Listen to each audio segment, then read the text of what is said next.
एक बार लंदन की एक यूनिवर्सिटी में, ब्रिटेन की एक यूनिवर्सिटी में एक एक्सपेरिमेंट हुआ। उस एक्सपेरिमेंट में उन्होंने, जैसे 20 स्टूडेंट्स थे, तो 20 को क्लास में, तो उनको 10 और 10 में डिवाइड कर दिया।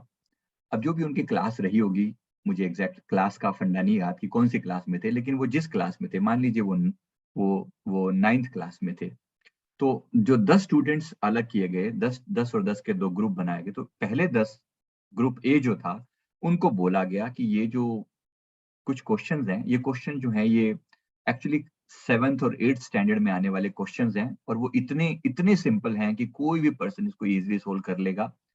कुछ क्वेश्चन हैं, जेनरिक क्वेश्चन हैं, और इतने सिंपल है कि कोई भी सोल्व कर लेगा। हम फिर भी 9th वाले स्टूडेंट्स को देकर देख रहे हैं, आप जरा ट्राई करके देखिए कैसा लगता है, क्या रिजल्ट आता है। राइट, सेम क्वेश्चन, लगभग क्लास एक सेम लेवल की थी, एक सेम एवरेज लेवल का था। रेंडमली उन्होंने बच्चे चुने थे, दूसरे ग्रुप को भी वही क्वेश्चन दिए गए, और उनसे उन्हें कहा गया कि देखो ये जो क्वेश्चंस हैं, ये तुमसे हायर लेवल के क्वेश्चंस हैं, यानी कि 10th क्लास के क्वेश्चंस हैं, और इतने मुश्किल हैं कि आज तक कोई इनको सोल्व नहीं कर पाता। उस क्लास के लिए 10th क्लास के स्टूडेंट भी इसको सोल्व नहीं कर पाते, लेकिन फिर भी आपको एक अटेम्प्ट करना है। आप ट्राई करके देखिए कितने स्टूडेंट कर पाएंगे, जो करेगा उसको अप्रिशिएशन मिलेगी। Let's see what the result is. तो ए और बी, दो अलग अलग ग्रुपों में ये लोगों को डिवाइड कर दिया गया, और उनको इस तरह से उनके दिमाग में फीडबैक डाली गई। आपको क्या लगता है उन दोनों में से किसने अच्छा परफॉर्म किया होगा, कौन से ग्रुप ने? ए ने? कितने लोग ए से एग्री करते हैं और कितने लोग बी से एग्री करते हैं? ए वालों ने डेफिनेटली बेटर परफॉर्म किया।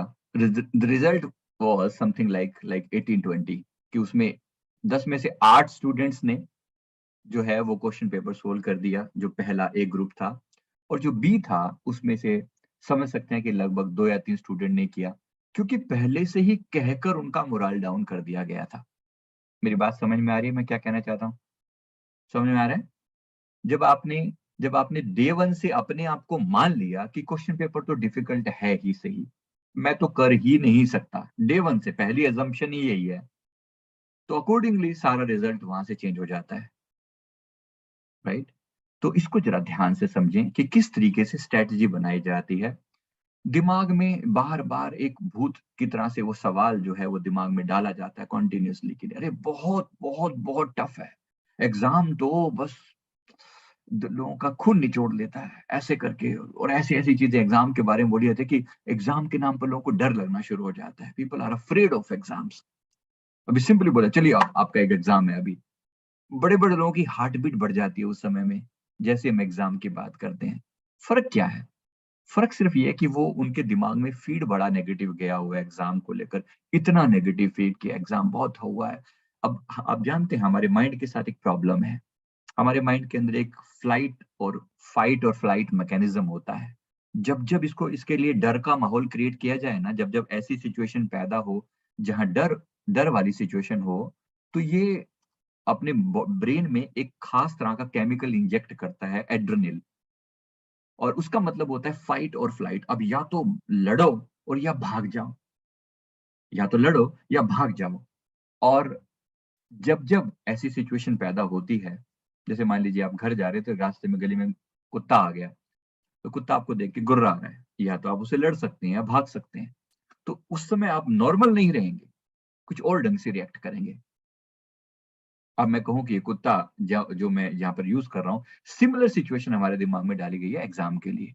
एग्जाम एग्जाम एग्जाम एग्जाम आने वाला है, अरे एग्जाम आने वाले, अरे खाली बैठे हुए हो, अरे क्या कर रहे हो? और आपका दिमाग उस समय में इतना ज्यादा उस चीज से फियरफुल हो जाता है, एक ऐसा मन में डर पैदा हो जाता है कि आप नॉर्मल परफॉर्मेंस नहीं दे सकते वहां जाकर, बिल्कुल अलग परफॉर्मेंस होती है आपकी। अधिकतर लोग उस फ्लाइट मैकेनिज्म में अपनी मेन मेन जो चीजें हैं वो भूल जाते हैं, और ये बहुत बड़ी मुसीबत होती है। इसको ठीक करने के लिए ही एक मेजर पार्ट है इस बात को समझना, exam are there for enjoyment. Ideally यही कंसेप्ट अब वेस्टर्न वर्ल्ड में, यूरोप में, अमेरिका में प्रोपेगेट किया जा रहा है कि एग्जाम को फन की तरह से बनाओ, न कि एक डरावना सेशन बनाओ। अगर बहुत डराओगे तो कोई अपनी बेस्ट बेस्ट परफॉर्मेंस नहीं दे पाएगा। मेरी बात क्लियर है, समझ में आ रही है? तो उनको डराने की बिल्कुल भी